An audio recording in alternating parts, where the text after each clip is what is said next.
Great. So, a little bit about me, and then I'll introduce our wonderful guest, Dr. Jen Martin. I'm also Jen, but Jenna usually.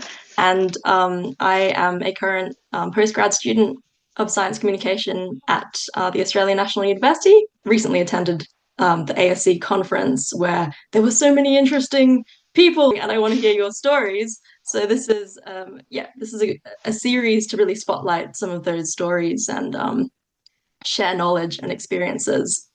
But without further ado, I will dive into introducing Jen Martin. She's a little bit of a superstar in my eyes. She pretty much single-handedly set up the science communication department at University of Melbourne. She's a very experienced science communicator, and before that, she was a field ecologist.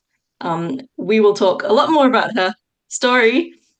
So I think that basically covers it for introductions.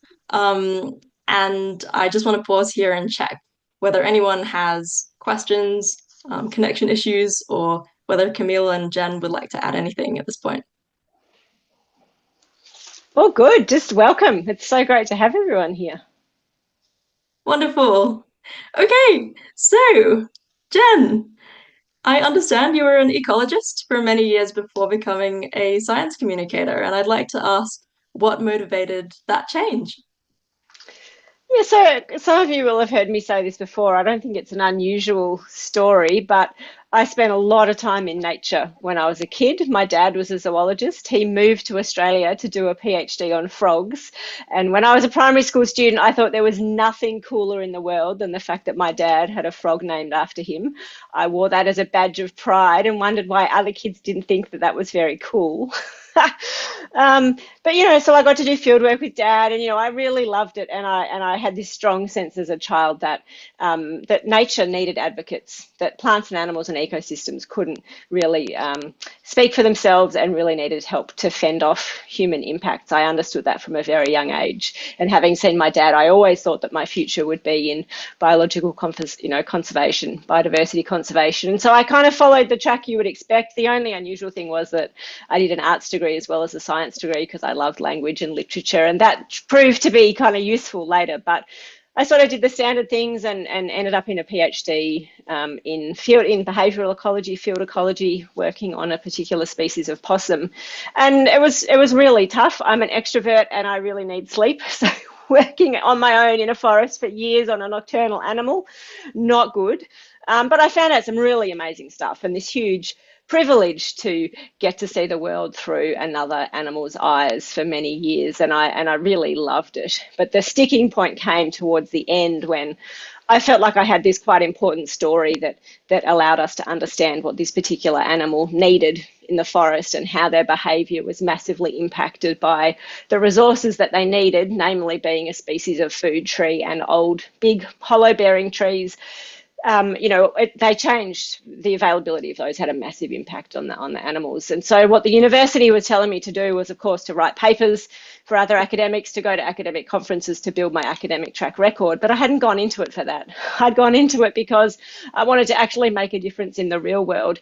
And I got pretty miserable when I realised that in all those years of education, undergrad arts, undergrad science, honours year, PhD, no one had ever talked to me about communication. I had no idea how to take what I'd found out in my PhD and actually make that accessible and interesting to the farmers and the local land managers and the politicians and the people who would have the power to actually make decisions about this animal in the forests. And that got me really depressed, and I felt really inadequate and really lost. And I didn't want to just be an academic for the sake of it and write papers. I wanted to make a difference. So just led me on a completely different tangent. And so 15 years later, I don't do any biological stuff anymore. Everything I do is in the world of science communication. But it started from feeling like, why don't we train our science students in communication skills? That's the number one thing that's going to get them a job It's really important if they want to have impact. And I believe most people go into science because they want to make a difference in the world.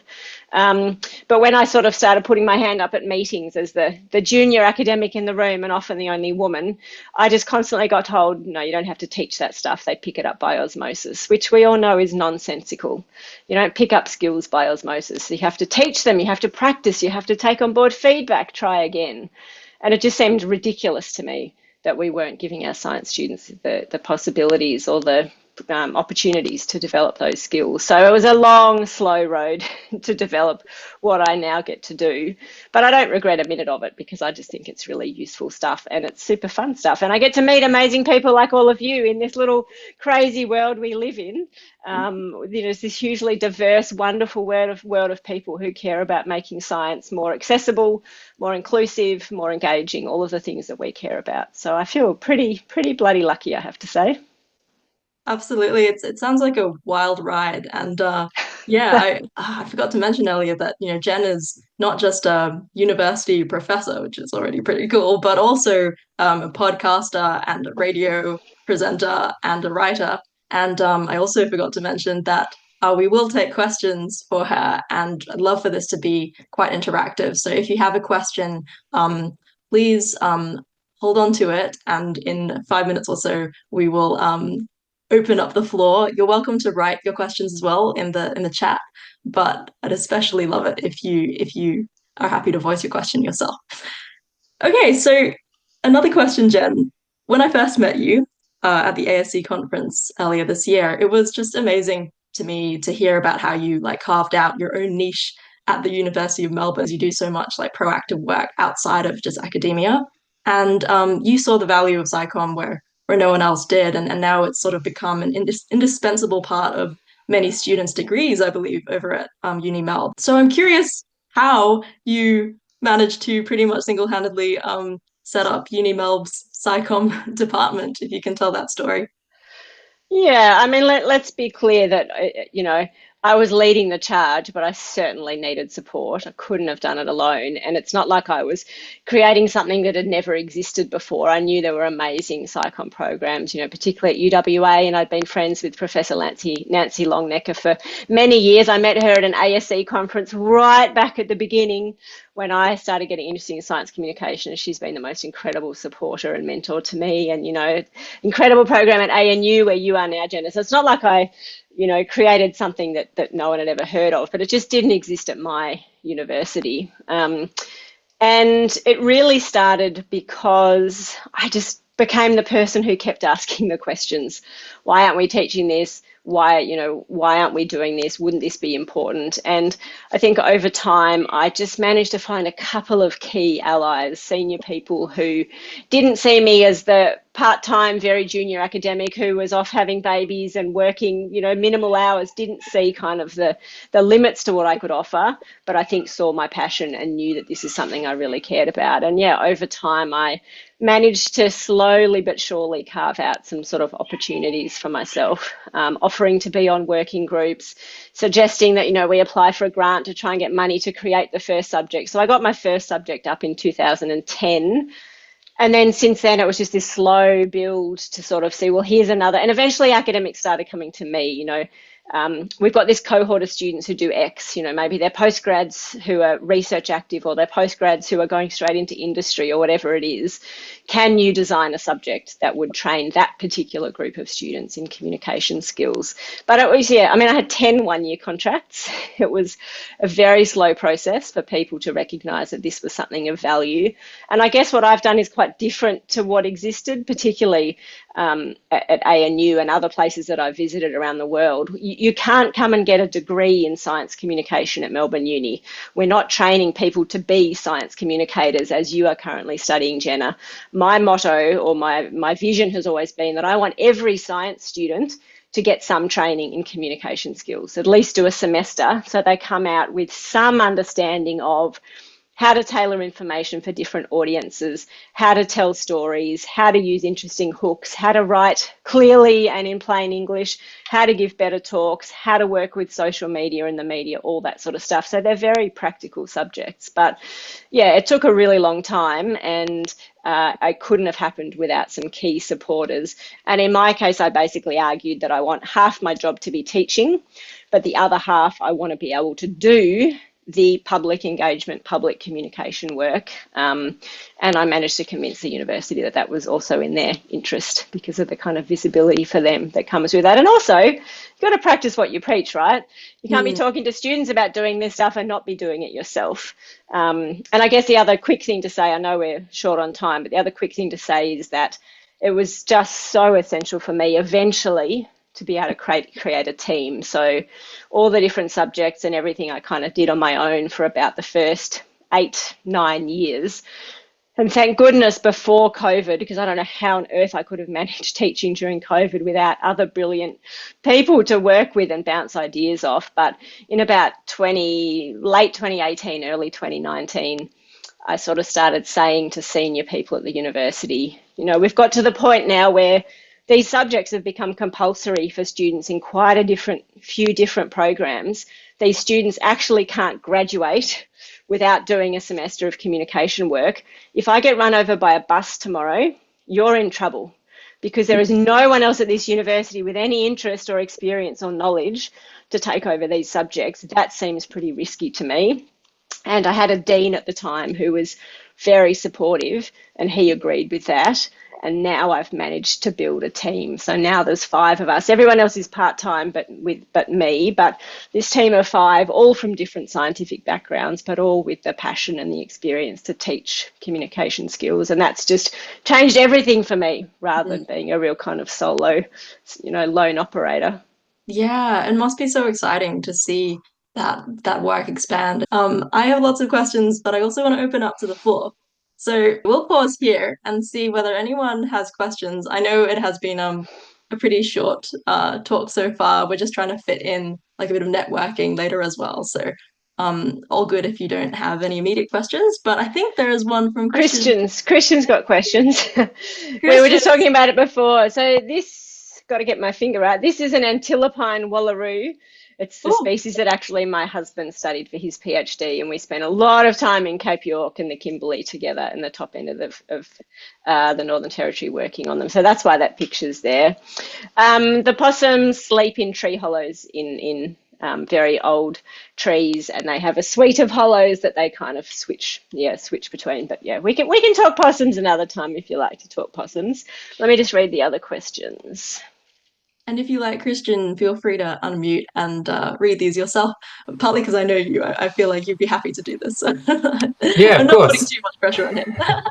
No problem. It's good because it increases the amount of engagement and energy even more than it already is. Thanks for answering my question about possums. You're welcome. Thank you, Jen. Yeah, it looks like I've numbered these 1 and 1 again, so my mistake there. But for the second question, I'm thinking here, maybe many of us have an academic mindset or come from academia originally. But in your experience, when you started to learn more about how decisions are made in the real world, what were ways that you picked up for the best ways to learn about that for people who don't yet know that much about it?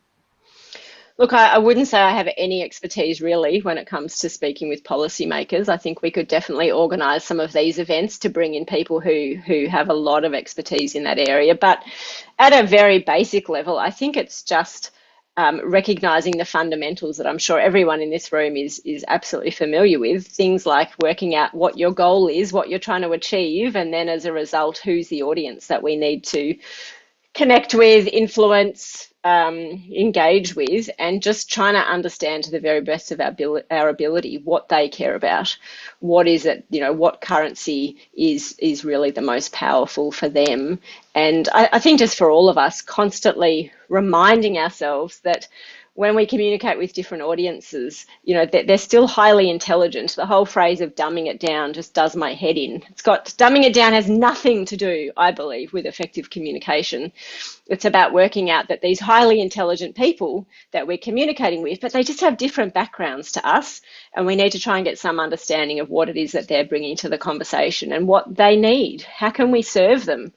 I think so much of communication is about recognizing that people's time and attention are such limited, precious resources. And if we're going to ask for people's time and attention, we have to deliver them something of value. So if you're trying to communicate with policymakers, I'm guessing some of you have way more experience in that than I do, but working out who they are, who are their constituents, what are the current questions that they're grappling with, what do they need information on, what is going to resonate with them, and what is going to make sure that they can take the actions that we need them to take. So I feel like, we need to go back to basics probably a bit more than sometimes we make time to do. I don't know if that's helpful, but it's kind of how I think about it.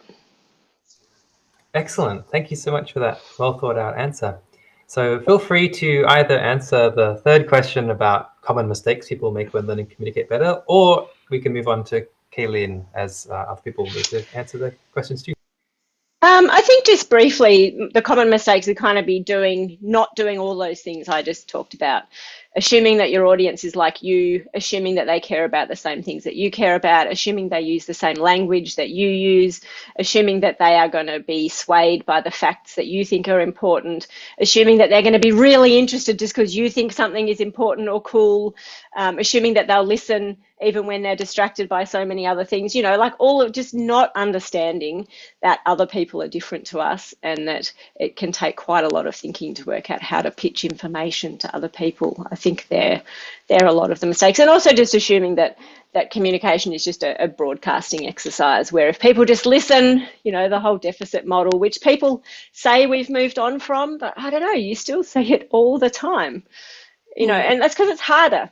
Conversations, truly listening, truly asking questions and caring about the answer and changing what you do as a result of what people tell you, all of that's harder to do.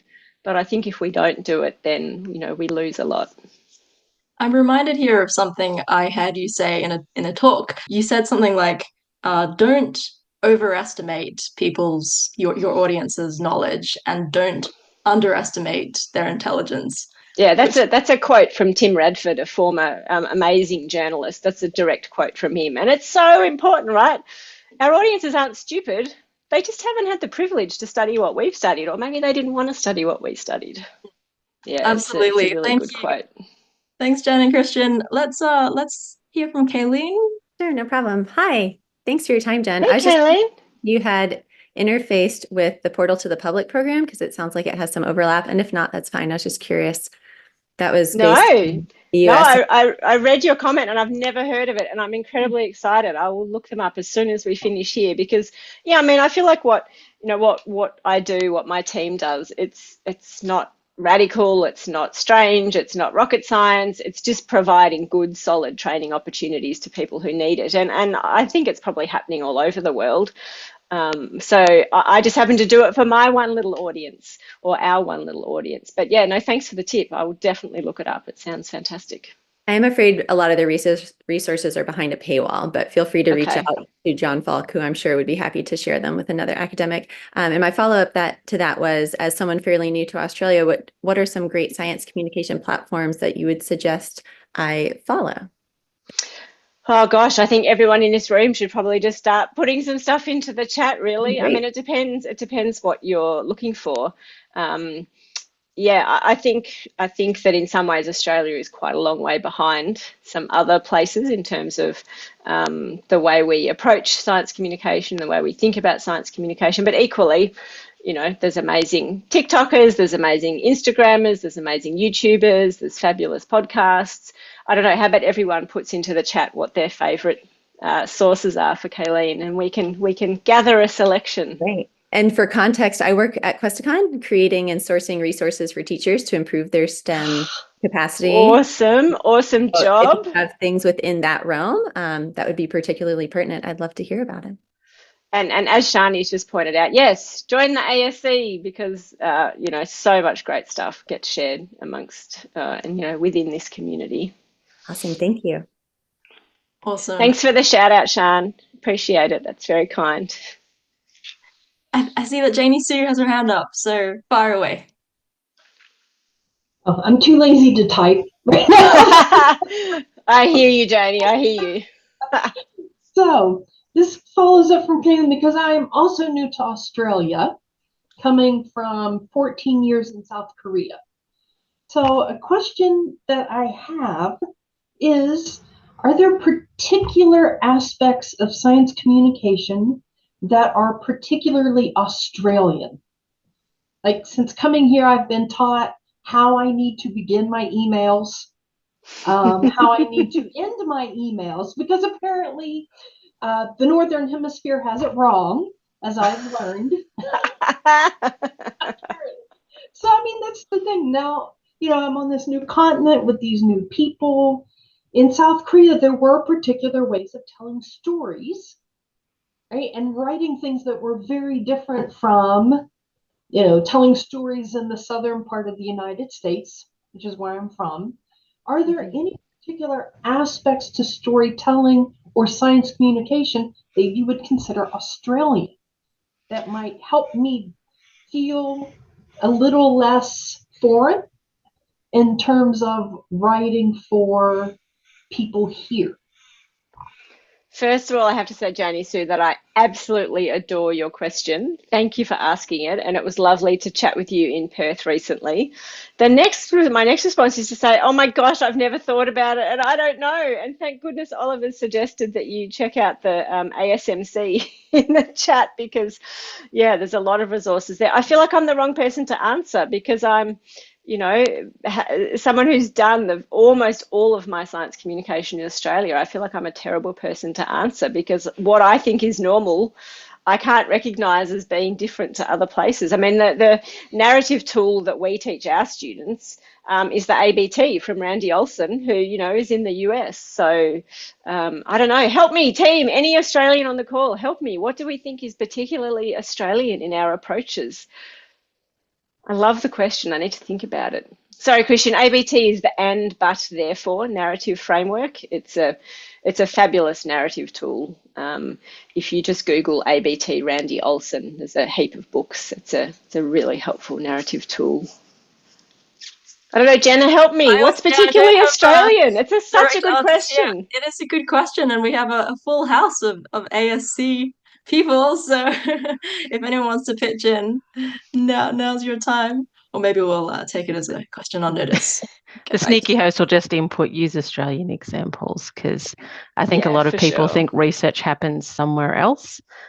So if you've got it happening down the street or here, that's like, I love to see that. If someone uses an Australian example or an Australian spokesperson when there is available, then you're like, I nailed it. Oliver's point is a good one, that, definitely being quite relaxed. And I mean, I think a very much an Australian kind of norm is to, is self-deprecating humor. That's a way to connect with audiences, is to put yourself down, to kind of tease yourself, that kind of thing. The other thing I would say is, in Melbourne, and Kira, I'm sure, will agree with me on this, in Melbourne, if you're trying to use any analogy to represent size or number of people, you have to relate it to the MCG.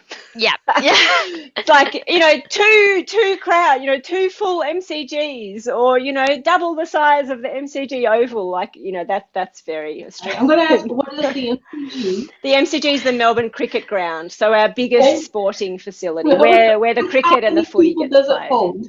I don't know, some ridiculous number of thousands. Someone tell me. I think it's like 90,000. I think it's like one of the. Wow. It's like an insane number. I think that was the one that Taylor Swift performed at.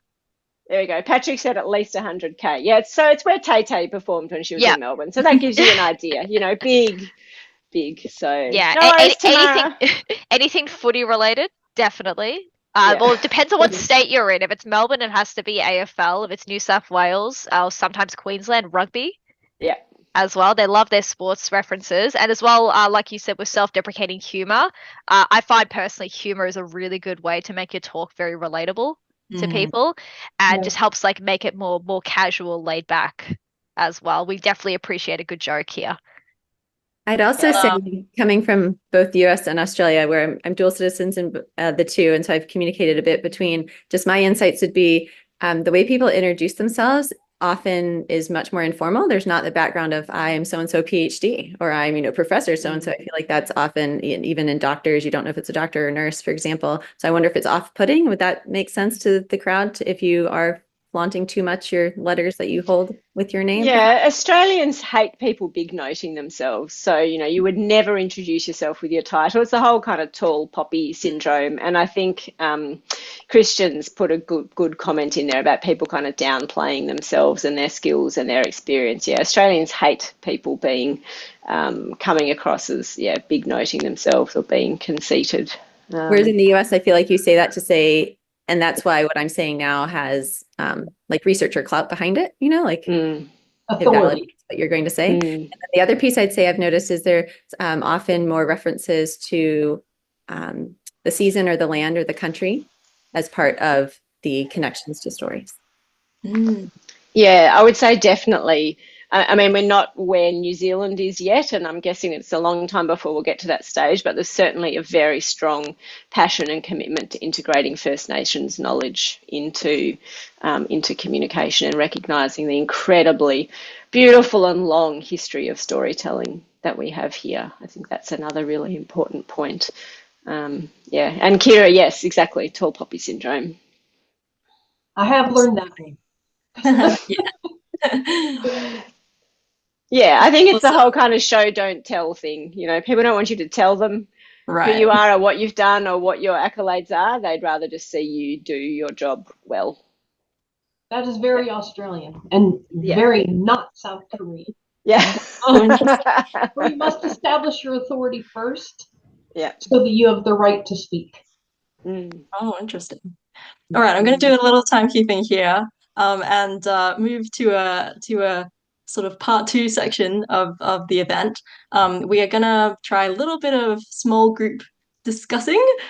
Here in the chat is a link to a Google spreadsheet where we have a few different rooms to break out into. Sorry to stop the big conversation. Is also fun, but yeah, we're going to try out some smaller groups, and hopefully you can use this as a chance to just get to know other ASC members and beyond a little bit better, as well as talk about things that are sort of really directly related to you. So these different rooms are organized according to sort of different interests you might have right now. So room number 1 is recent learnings. So maybe you've made some mistakes in the last year or so, and you've got some learnings from your SciComm work that you want to share with others, or you just want to hear other people's learnings and lessons. The second room is change of plans. So this is more about the future than the past. Maybe you are sort of changing your career path or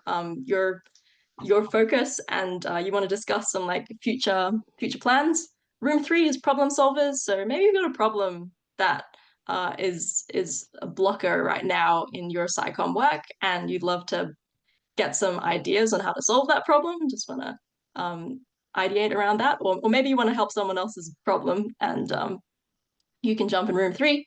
Room 4 is idea bouncers. So maybe you got an idea for a new project and you just want to bounce it off someone, or a new way of working, some kind of cool idea. Maybe you're looking for collaborators and your future collaborator might be right here.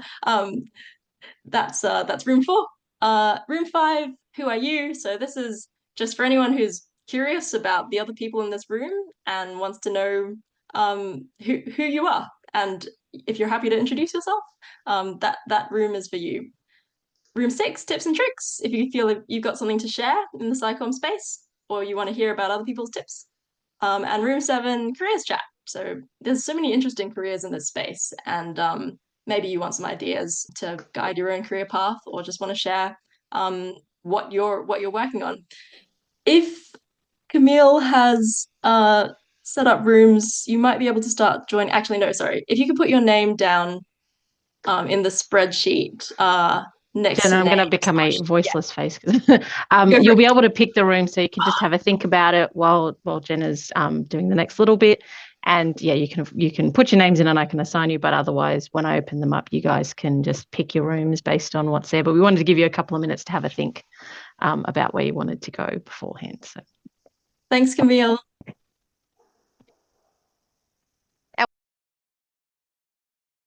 We're back.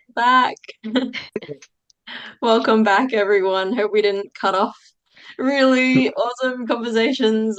But if we did, we would very much encourage you to connect with each other outside of this event as well. So yeah, hopefully the connection and knowledge sharing and good chats don't stop here. Also, this is a monthly event, so we'll hopefully see you again, and hopefully I'll get better at making this smooth. Just I feel like there's been such limited time. The next session will also be probably hosted by Jen.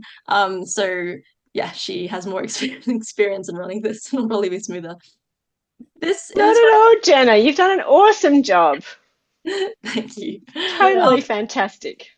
I want to thank you, Jen and Jenna, for such an amazing meeting, and everyone else who attended. Yeah, fully agree. It's been great. Thank you. Well, don't run away yet, because we would love a bit of feedback about this, our first session. And also just want to open the floor for any final questions, or if you want to share things. And Camille as well. Thank you. Yes. All the back end you just did. Yes, very important stuff. I'm going to share my screen.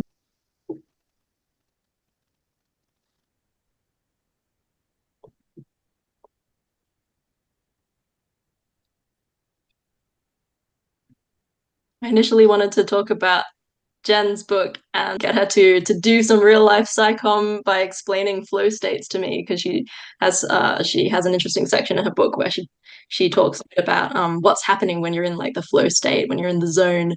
And it's like a quick summary in the book, but I wanted to tease that out with her. However, you can always catch that bit by reading her actual book, which I have here. So didn't mean to become your advertising, but seeing as I have the book, it's such a cute little book. It's full of science about humanity's strange quirks and habits, such as why do we blush and why do certain smells make us homesick. And yeah, love the book. Thanks, Jen. Oh, thanks, Jenna. I kind of think of it as a bit of a public service announcement to say whatever you're feeling concerned about or worried about or anxious or ashamed of, yes, you're weird, but we're all really weird, and there are very good reasons as to why we are all weird. So kind of with my evolutionary biologist cap on, I like to go and try and understand why we've evolved for our brains to do certain things or for us to think certain things. And there's always a good reason. And it's just a way of kind of, helping people to be more gracious, I think, with themselves and to say, yep, it's just how we all are.